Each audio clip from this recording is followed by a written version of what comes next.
Dominance in competitive Beyblade can be measured in many various ways. Sometimes it's a single overpowered part that turns a mediocre combo into an instant threat.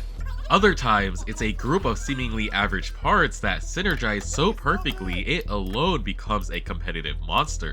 But today, we're going to be talking about a part so dominant on its own that when combined with other top tier parts, it didn't just become stronger, it single-handedly suppressed the meta and created a whole new meaning of dominance. And dominance like that wasn't cheap, with this setup being one of the most expensive combos to purchase. To give some context, competitive Beyblade had multiple formats in place, so dominant parts didn't just take over the earlier releases. Take the Metal Fight Limited format, where practically only the first 2 seasons of Beyblade were released with the weights hovering around 40 grams.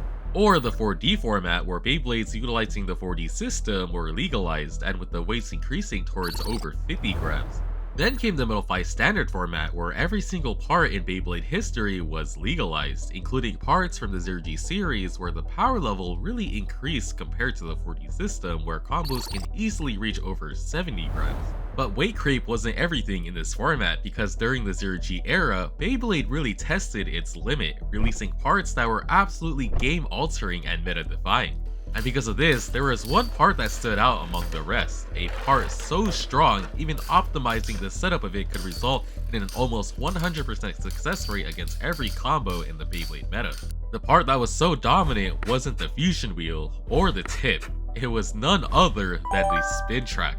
This spin track that was so dominant, so meta suppressing, is famously known as Elevator 230. The funny thing is, if you watched my past videos, you might have seen the videos where I displayed the Boost Disc 145 spin track and how integral that part was in its success in making one of the most dominant combos in the Metal Fight Standard format due to its smooth circular shape, which was impeccable for defense purposes.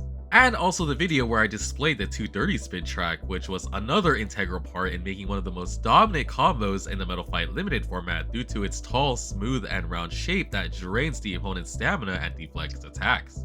Well, Elevator 230 is basically if both Boost Disc 145 and the 230 spin track made a baby.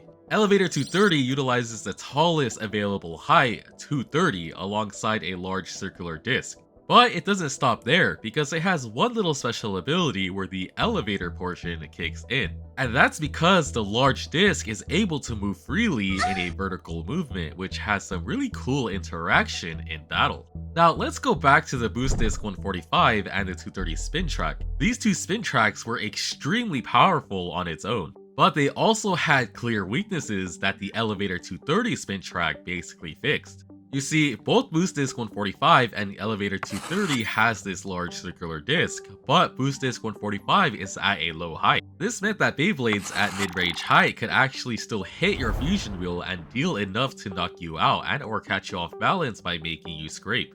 But the Elevator 230 spin track fixed that by making it super tall, so no mid-range height Beyblade could actually ever interact with you anymore. The regular 230 spin track was strong, but it exposed the underside of your Beyblade's fusion wheel that Beyblades with mid to high range heights can actually utilize that weakness to throw you off balance. But with the addition of the white plastic disc on the Elevator 230 spin track, Beyblades could no longer hit the once exposed part of your fusion wheel. Elevator 230 had everything it needed to succeed. It took already top tier parts, fixed their weaknesses, and elevated them to a completely new standard of power.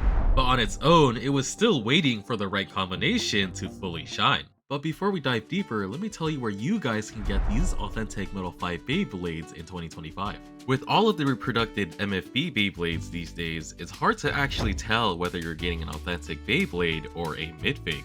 But at Beyhaven, you don't need to worry about fake Beyblades at all, because Beyhaven specializes in second-hand authentic Metal Fight Beyblades back from 2010. We have all types of Metal Fight Beyblades from every season, as well as a section to build your own Beyblades and or buy parts separately. Beyhaven has hundreds of Beyblades and also restocks every week on Friday, so you'll always have a new refreshments of Beyblades available. And right now, if you use code EDDIE, you'll get 15% off your next order. And now let's get back into the video. That potential was finally unlocked when it was paired with not one, but two Girago fusion wheels and the metal ball tip, forming a combo that pushed Elevator 230 to its absolute peak. The Girago fusion wheel was incredibly well balanced. Even though its rugged texture created some recoil, it rarely mattered thanks to how high this fusion wheel sat on the tall E230 spin track. And what I mean about incredibly well balanced was that the Girago fusion wheel had a really good distribution of weight. And when you paired it with a second Girago wheel, which players called Girago Squared or Girago, that balance was pushed even further, giving it a noticeable boost in stamina and late game endurance. This combo was finally topped off by utilizing the middle ball tip, which gives this Beyblade an extreme boost of stamina and stability if it were to be pushed around. Now, to give further context, in Beyblade there's pretty much a balanced spectrum. Attack types are supposed to counter stamina types due to stamina types prioritizing longevity and focus less on defense. Stamina types are supposed to counter defense types because defense types prioritize being able to tank hits and focus less on stamina. And defense types are supposed to counter attack types due to being able to tank their hits and outlast them. Then comes the balance type Beyblades, where it usually holds two stats in the triad of balance to be able to have a better chance against its counters. But even then, these types typically hold less potential strength than if it were to focus strictly on a singular stat type. But for Girago, this was a heavily strongly built balance type that mixed both stamina and defense together to actually mesh into a higher tier of strength compared to if it were to be maximized on a singular stat type. And attack types against Girago literally had no chance, since the only thing they could ever make contact with was the elevator 230 spin track. And hitting that large plastic disc did pretty much no damage, since the plastic would just absorb the impact. And instead of transferring the impact into the fusion wheel, attack types were pretty much wasting their momentum on a non-damaging surface.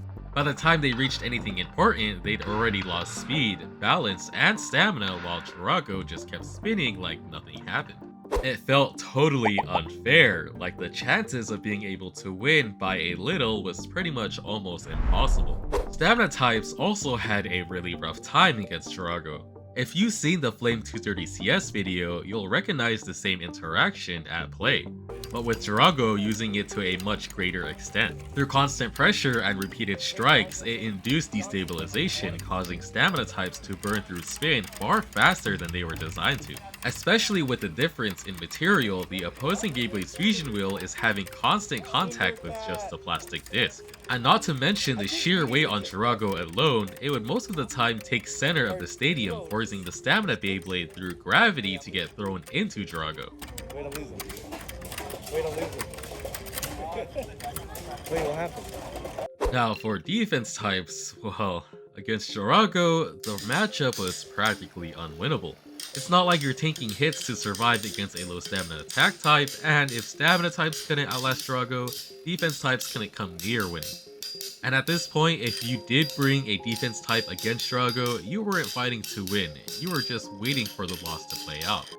The trinity of balance meant nothing to Girago. It tore through attack, stamina, and defense. So how do you actually beat Girago? Well, it had one glaring weakness, and it wasn't a stat type, it was the opposite rotation. Left spinning Beyblades completely shut down everything Girago had to offer. Because Girago is such a tall Beyblade, even left spin setups with mediocre balance could still find consistent success through spin equalization and rotational advantage. And in that sense, the combo was balanced because Girago was definitely the undisputed king of right spinning Beyblades, capable of dominating every stat type. It just couldn't survive a left rotating Beyblade, which is why in the Metal Fight Standard tournaments, having a left spinning Beyblade in your deck was a must. You needed it if you wanted a chance of winning. But even then, going against Girago wasn't as common, as the current entry price for one of these Beyblades are going for $300, and remember, you needed 2 Giragos to make this combo. Yeah, I guess that's the price to pay for dominance. So what do you guys think about Girago? Let me know down in the comments, and I will see you in the next video, and Merry Christmas!